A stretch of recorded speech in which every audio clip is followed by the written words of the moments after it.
Healing Team, vous savez quelque chose de très important. C'est dimanche au moment où on enregistre cette vidéo que vous regardez.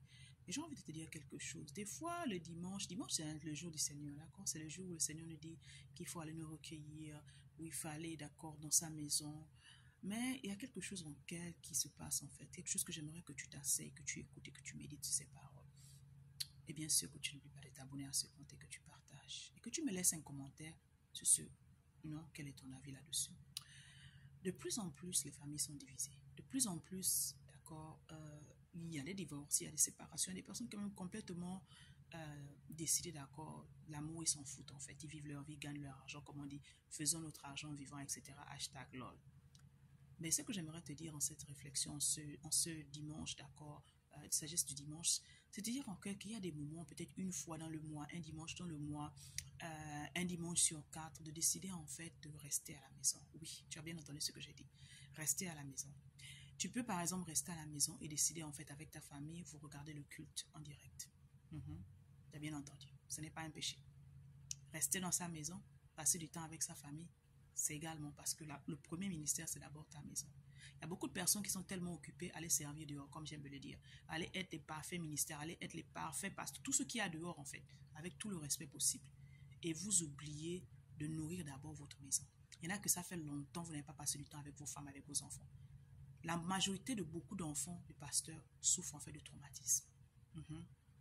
Vous êtes les papas de tout le monde vous appelle papa, mais les enfants que vous-même vous avez accouchés, à qui vous avez donné naissance, qui portent votre nom, qui sont le sang, qui sont dont le sang circule, vous passez à peine du temps ensemble, mais vous êtes toute la journée à l'église, toute la journée. Je me rappelle en fait mon pasteur, d'accord, qui est une des grandes églises, d'accord, dans laquelle j'ai fréquenté, dans laquelle j'ai vraiment décidé de devenir, d'accord, de nouveau, l'église du pasteur Cornel Copeland.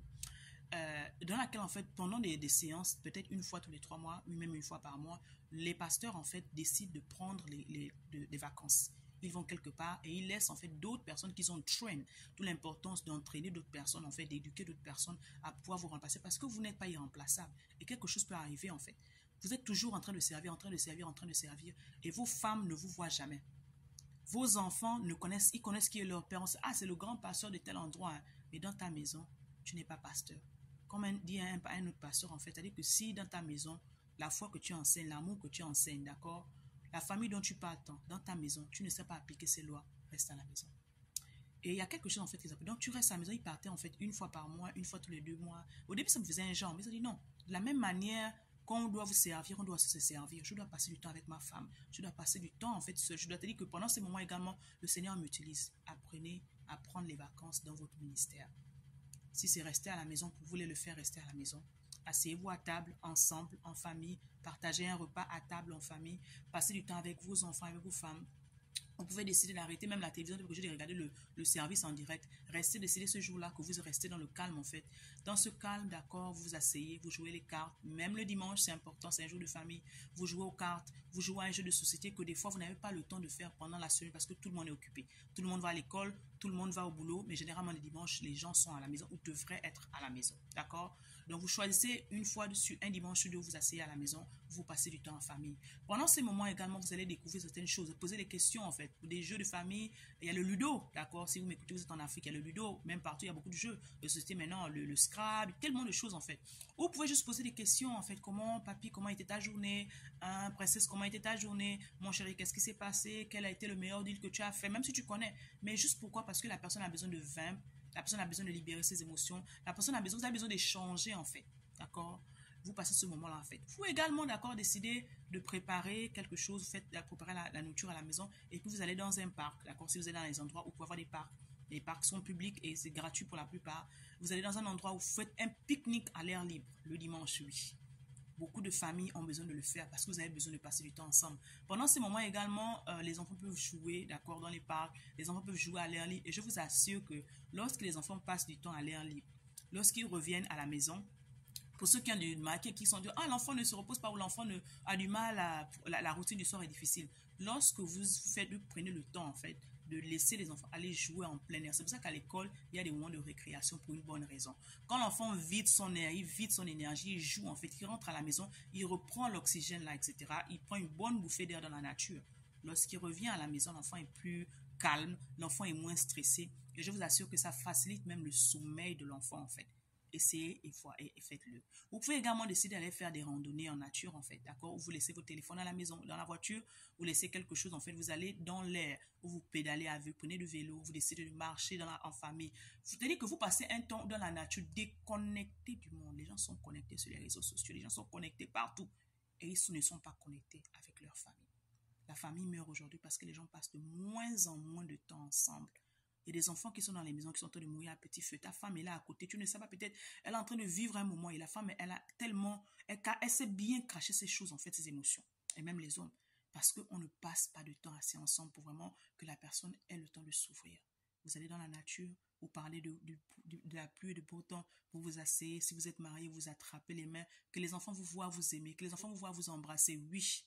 La romance a disparu complètement. Si tu es marié, tu as le droit et le devoir d'embrasser ta femme. Et montre également, d'accord, aux enfants comment on se comporte en tant que couple marié. Et tu leur dis bien, oui, tu n'as pas le droit d'embrasser une autre personne qui n'est pas ton époux. Mais faites-vous les câlins en public, vous asseyez seul. Les enfants jouent à un côté, vous êtes assis, vous prenez le moment, tu attrapes ta femme, tu la serres dans tes bras. Même si à la maison, on est en train de faire la cuisine pendant le dimanche là, donne-lui un bon câlin, dis-lui merci. Il y a des hommes qui ne savent même pas dire merci à leur femme. Elle prépare un bon repas, tu finis de manger à table, tu te lèves, tu vas t'asseoir, ton gros pied sur le petit pied, lol. Il fallait que je mette cette truc. Apprenez à dire merci à vos femmes. Apprenez à rendre grâce à Dieu pour la femme que Dieu vous a donnée. Faites-lui un bon câlin, la femme a besoin de ça. La même manière, madame, l'homme également, il ne va pas demander ça, hein, d'accord, en tant que bon roi et bon bantou, comme on dit. Mais still, si il est un homme et l'homme également a besoin d'être touché, il a même besoin plus d'être touché que toi. Viens également embrasser ton monsieur, donne-lui un gros câlin et dis-lui à l'oreille, bébé, je suis fière de toi. Merci chérie, merci que le Seigneur m'ait donné un homme comme toi. Il n'a pas besoin d'être parfait. Beaucoup là, arrêtez d'aller admirer les pasteurs. Arrêtez d'aller donner toute la vénération à tout le monde dehors. Et votre roi, votre chef, qui est le chef de la maison en fait, vous ne le respectez pas. Arrêtez ça. Il y a des bénédictions qui sont bloquées à cause de cela. Donc le dimanche, quand vous êtes à la maison, d'accord, rappelez, attrape-le. Tu dis, chérie, vraiment merci. Prends ses pieds. Tu as entendu ce que j'ai dit. Masse. Masse les pieds de ton homme. Fais-lui du bien, il en a besoin. Il va travailler toute la semaine, il est fatigué, il monte, il descend. Même si toi aussi tu travailles, comme vous aimez dire moi aussi, même si. Les mamies vice versa, lol. Mais prenez le temps de remercier le Seigneur pour le monsieur qui vous a donné. Rendre grâce à Dieu, d'accord? Tu masses ses pieds, tu l'embrasses, tu pries pour lui et tu lui dis, Seigneur, chérie, merci pour être l'homme que tu es. Une autre chose que vous pouvez également faire le dimanche, d'accord? Vous pouvez vous asseoir et faire des plannings de repas ensemble, maman. Ou même, monsieur, vous êtes à la maison, vous décidez de faire un repas en famille. Tu as peut-être épousé quelqu'un qui ne sait pas faire la cuisine. Peu importe, monsieur, pendant ces moments-là, laisse tous tes dossiers, tes clients, le business, ça va finir. Passez du temps ensemble dans la cuisine. Il y a des hommes qui font la cuisine. Je dis encore, même dans la Bible, il y a plus de femmes, au moins plus d'hommes qui faisaient la cuisine que de femmes qui faisaient la cuisine.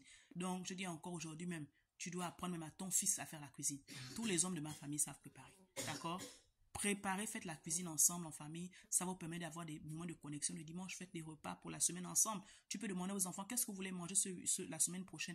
Et les enfants s'asseyent. Vous décidez de faire peut-être la liste, d'accord, le vendredi, où vous allez faire les courses. Et puis le samedi, en fait, le dimanche, vous vous asseyez, faites le jour, vous décidez de rester à la maison le dimanche, où vous faites le repas ensemble. Ça va permettre de vous connecter. Ça va permettre de vous reconnecter. Ça va permettre d'écouter des histoires que les enfants ont à l'école, des fois qu'ils n'ont pas le temps de vous dire pendant la semaine parce que tout le monde est pressé. Mais lorsque vous prenez le temps le dimanche, un dimanche sur 4, un dimanche sur 3, où vous décidez de vous déconnecter de tout le monde et vous vous reconnectez en famille, je vous assure qu'il y a beaucoup de choses qui vont changer dans votre famille. Il y a beaucoup de choses qui vont être différentes. Vous vous sentirez proches les uns les autres. Une autre astuce également, d'accord, le dimanche, d'accord, apprenez à faire des siestes. C'est très important. Les gens sont fatigués le lundi à vendredi et le dimanche, prenez un moment pour vous reposer. Même Jésus se reposait. Et le dimanche, même quand vous rentrez de l'église, quand vous venez de l'église, prenez le temps, vous finissez de manger, d'accord? D'où l'importance d'avoir tout prêt, d'accord, c'est possible. Et allez vous reposer 1 heure, c'est possible. Il n'y a rien d'activité. Le corps sera reposé, il aura plus d'inspiration, vous aurez plus de force. Donc, apprenez encore à passer du temps en famille, prenez un moment seul, d'accord, un dimanche où vous n'allez pas au culte, ce n'est pas sorcier, ça ne va pas faire de vous des mauvais chrétiens, mais ça va plutôt faire en sorte que vous puissiez vous rapprocher de la première institution qui est très importante pour Dieu, qui est la famille.